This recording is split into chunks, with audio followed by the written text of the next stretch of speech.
Reading 126 from the Psychological Commentaries on the Teaching of Gurdjieff and Ouspensky by Dr. Maurice Nicoll, Volume 3. Great Amel House, June 19, 1948. Note on self-remembering and self-acknowledgement.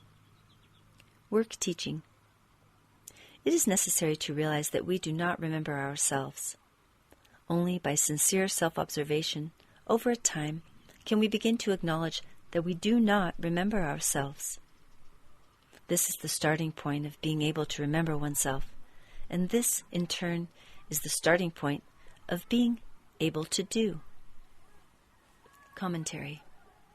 Self-remembering, said Mr. Ouspensky on one occasion, means having an element of will control. It is an act of doing. It is not dreaming of doing, but an action.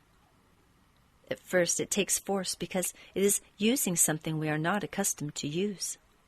But later on, it gives force. He added, self-remembering is action because it is not only self-awareness, but is the capacity to do what you want to do.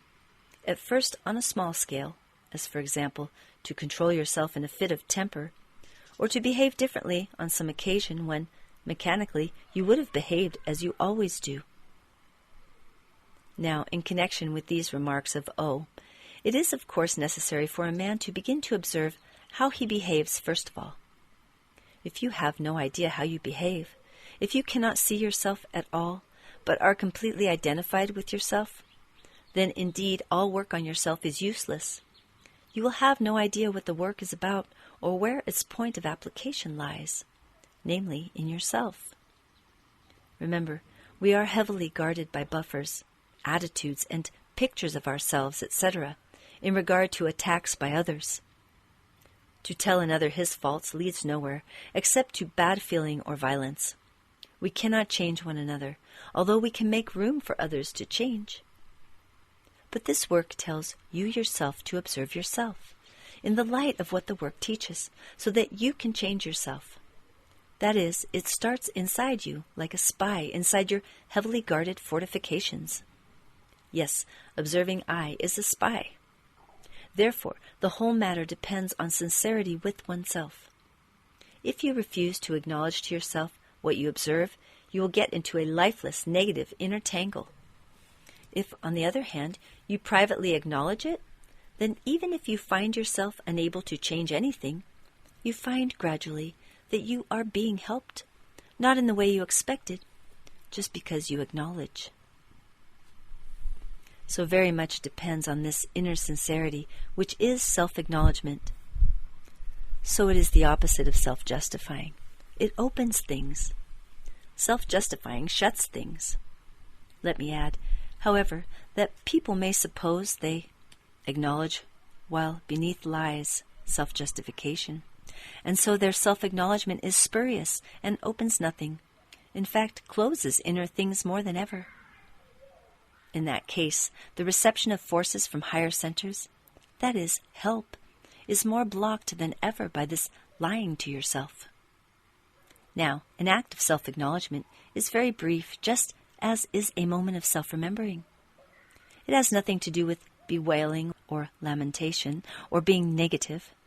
It is simply a sudden insight, a momentary surrender of the intractable self-will, a stepping off of false personality, and so a brief action of that will that is not the self-will but comes from real I.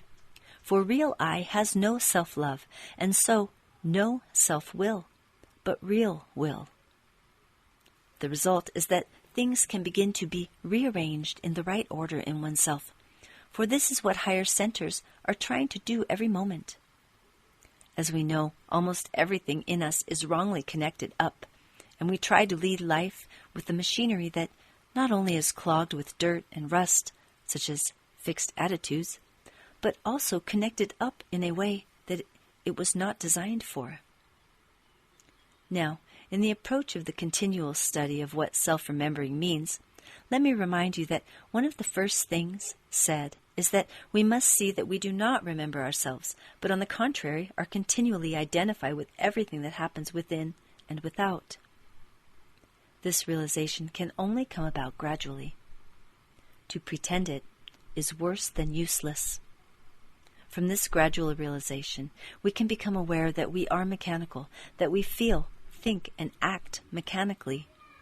We also imagine we can change anything in our behavior. We begin to realize that we cannot.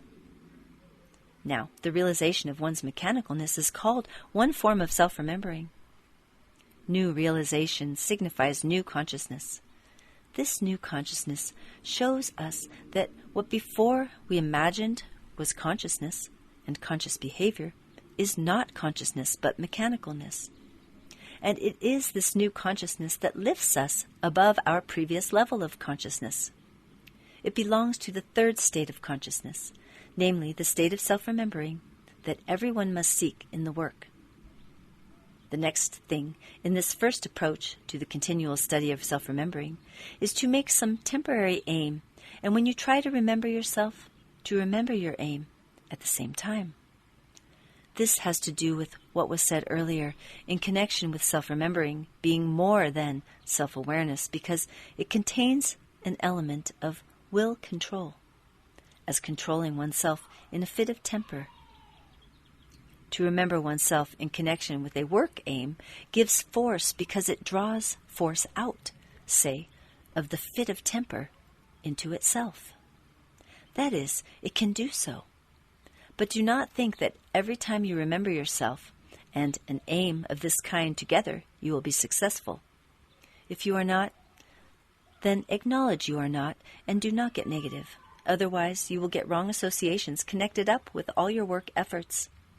Whatever happens, however you fail, never get negative over it. You will simply feed the moon. That is the negative part of the emotional center. This part leads down to that sphere under twice the number of laws that govern the prison we are in on this earth, and is designated by the term moon. Understand there is a worse state beneath us. If you do not believe it, look around and consider what can take place in this present world. Now, all negative states, whether religious or otherwise, will never get us anywhere, and it is well worth coming to understand this thoroughly, for here lies a great trap. Nothing can grow in the negative part of the emotional center except more negative emotions. To imagine we can get anywhere by being continually negative, fearful, morose, sad, and so on is a clever trap that seems to swallow millions of people easily. Now we are taught that we have a right not to be negative. One must, of course, reflect all one's life on the meaning of this. Someone has apparently given us this right, but Gurdjieff also said, we have a right to remember ourselves. Man, in fact, is born into this right, but he falls asleep.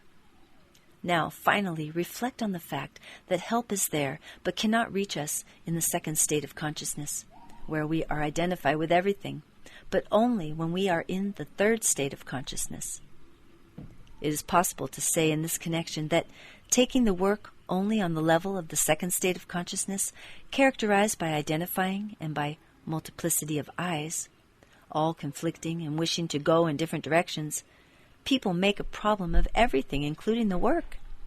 And instead of relaxing and practicing the work, they worry about everything connected with it, not seeing that these worrying eyes are just what they must not identify with.